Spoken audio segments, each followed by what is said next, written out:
तो ये डेप्रिसिएशन भी क्लियर है। अब है आपका आउटस्टैंडिंग सैलरी।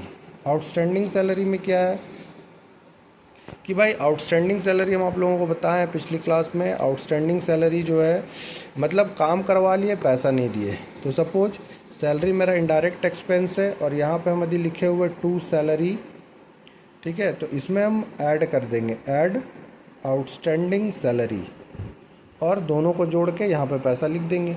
तो यहाँ पे क्या है कि टू सैलरी और ये आउटस्टैंडिंग सैलरी ऐसा इसलिए लिखा जाता है क्योंकि मान के चलिए सपोज काम हुआ है 15,000 का, 15,000 में सैलरी दिए हैं 10,000 और 5,000 रुपया भी आउटस्टैंडिंग है।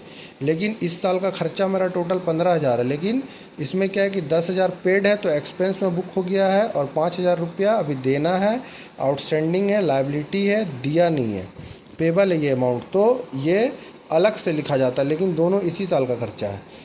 अब यहाँ पे क्या है कि जैसे ही आप यहाँ पे इस एक्सपेंस को भगाएंगे तो यहाँ पे नेट प्रॉफिट कम हो जाएगा, तो यहाँ पे नेट प्रॉफिट कम होके आएगा, इसीलिए हम लोग यहाँ पे भी अलग से लिख देते हैं आउटस्टैंडिंग सैलरी और जो भी इसका अमाउंट है उसको आउटर कॉलम में लिख लेते हैं। इनर कॉलम और आउटर कॉलम इसमें अमाउंट लिखते समय आप सावधानी बरतेंगे। अब आपका ये आउटस्टैंडिंग सैलरी भी क्लियर हो गया। अब यहाँ पे आता है प्रीपेड इंश्योरेंस। तो प्रीपेड इंश्योरेंस जो है, प्रीपेड इंश्योरेंस क्या होता है, तो इंश्योरेंस हमारा एक्सपेंस है, तो हम लोग जब यहाँ पे लिखते हैं टू इंश्योरेंस तो इसमें लेस कर देते हैं प्रीपेड इंश्योरेंस, क्योंकि प्रीपेड इंश्योरेंस जो होता है वो हमारा एडवांस होता है। जैसे हम लोग प्रीमियम भरते पर महीना का 1,000, सपोज किसी मंथ हम लोग 13,000 रुपये दे दिए तो हर 1,000 रुपये के हिसाब से एक साल का 12,000 रुपया होता है, लेकिन आप 1,000 रुपया एक्स्ट्रा दे दिए तो जो आप इस साल यूज नहीं किए हैं वो इस साल का खर्चा नहीं है, तो इसलिए उसको इस साल से हटाना पड़ता, बट अमाउंट तो पेड किया हमने। तो हम लोग इसीलिए टू इंश्योरेंस में हम लोग लिखते 13,000 लेकिन उसमें लेस कर देते 1,000 और यहाँ पे इस साल का पीएल का खर्चा सिर्फ 12,000 होगा।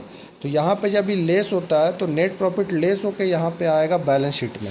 तो इसीलिए हम लोग जो प्रीपेड इंश्योरेंस है वो प्रीपेड इंश्योरेंस यहाँ पे भी अलग से दिखाते हैं, प्रीपेड इंश्योरेंस जो भी अमाउंट है इसका यहाँ पे, क्यों अब दोनों साइड बैलेंस शीट बराबर हो गया, क्योंकि ऐसे भी हम लोग समझेंगे कि ये मेरा एसेट है तो एसेट साइड में भी इसको लिख दिए, ये भी आपका क्लियर हो गया प्रीपेड इंश्योरेंस। अब यहाँ पे आता है reserve of 5% on सनरी debtors for bad debts and doubtful debts.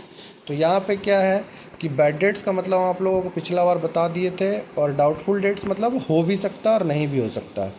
तो यहाँ पे क्या है कि यदि ये 5% है तो आपको यहाँ पे ये समझना होगा कि ये जो डाउटफुल डेट्स होता है ये हमेशा डेटर